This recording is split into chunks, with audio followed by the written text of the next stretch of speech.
because almost half of Conservative Party members think that the party should merge with Reform UK. So I guess we need to ask, is that a good idea, or should the two steer well clear of each other? What's your take on this all, Peter?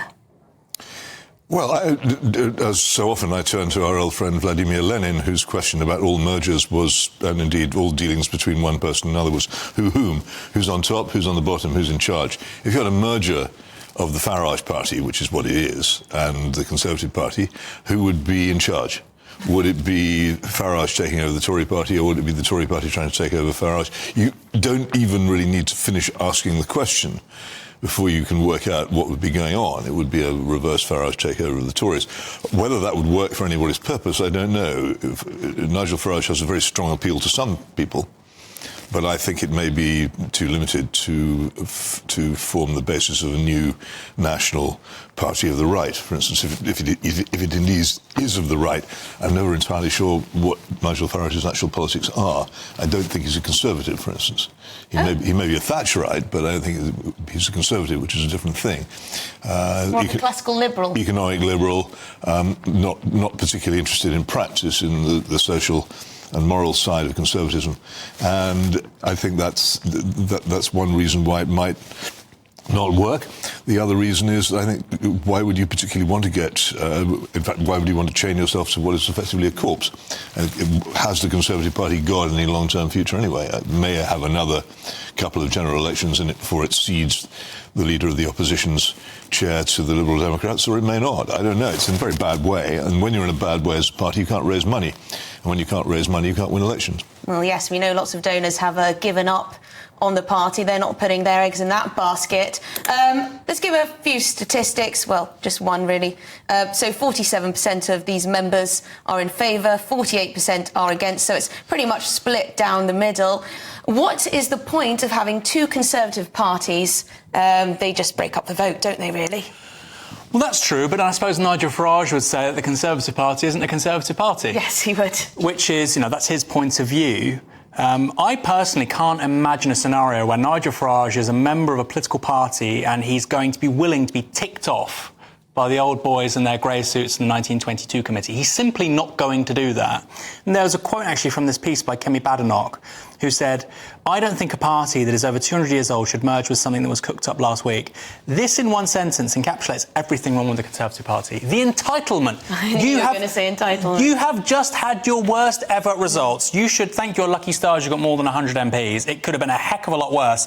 And you're talking about, we are 200 years old. Well, this party, Reform, with Farage at its helm, is barely 200 days old. Not even that, actually, with regards to his comeback. It's a few weeks old. Yep. And they got, 2/3 of the Tory vote in absolute numbers. So, look, I agree with your point. It is going to split the right vote, possibly for 1-2 elections. But I think ultimately, if many things go right for Reform and many things go wrong for the Tories, I think one could replace the other. Yeah. And Peter, what do you make of this infighting? It's very public at the moment on the Tory side, between particularly Kemi Badenoch and Suella Braverman. Now, Kemi reportedly had a lot to say at this first meeting with the Conservatives after their poor performance, let's say, devastating performance at the election.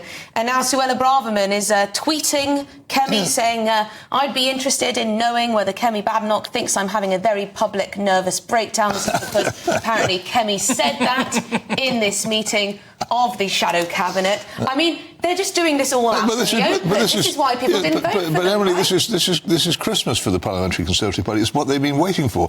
The past 6 months, they've had absolutely no interest in winning a general election or remaining in government. In fact, most of them, I think, are longing to be out of government so they could get back to doing what they enjoy most, which is tearing each other's throats out. And that's what they do, because they believe in nothing and they have no substantial purpose. All they can now pursue is their own personal ambitions, and it will be ludicrous and off-putting, as most of what they do has been. And anybody who had any serious hopes for Conservative policies in this country ought by now to have laid them to rest, because there aren't any. It's all over. We've got 20 years of Labour, and by the time they've finished, the country will be so bankrupt that it won't really matter who runs it. Are you sure about that? It was quite a fragile win It was a win. Doesn't matter. They're not going now. They've arrived. Now they've moved into the House. They're not leaving. I promise you. Whoever they have to give votes to, and the next step after the 16-year-olds is going to be the EU citizens living here. They're not going. They will not leave. And if Nigel Farage continues to besiege the Tories on one side, well, get ready, GBNews. And the Tory party continues to eat itself. Socialism. Can I just it's all over. I'll be quick. Very quick, yes. Labour don't think that. Labour think that the coalition they've got, I think rightly, is very fragile, and if they don't, play the game properly, they'll end up like Boris after 2019. And my personal view is that's correct. Well, of course, that's so they will maintain the necessary discipline to remain in power because they've got enough imagination to see what would happen if they didn't. But the Conservative Party just became completely irrational some years ago as it began cannibalising itself, basically. And as a result, it didn't have much hope before. It has none now. Don't expect me to care, because I've despaired of the Conservative Party as a force of conservatism since 2003, but which I think now is 21 years ago. But at last, I find that lots of other people are catching up with me. Well, you know what? It's good to be hopeful in this No, it fight, isn't. Is it not, Peter? It's absolutely crazy. It may make you really unhappy if you looked at this process and thought that anything good would arise from it. The thing to do to remain sane and cheerful is to realise that it's a hopeless mess and to get on with the things in your life which you value.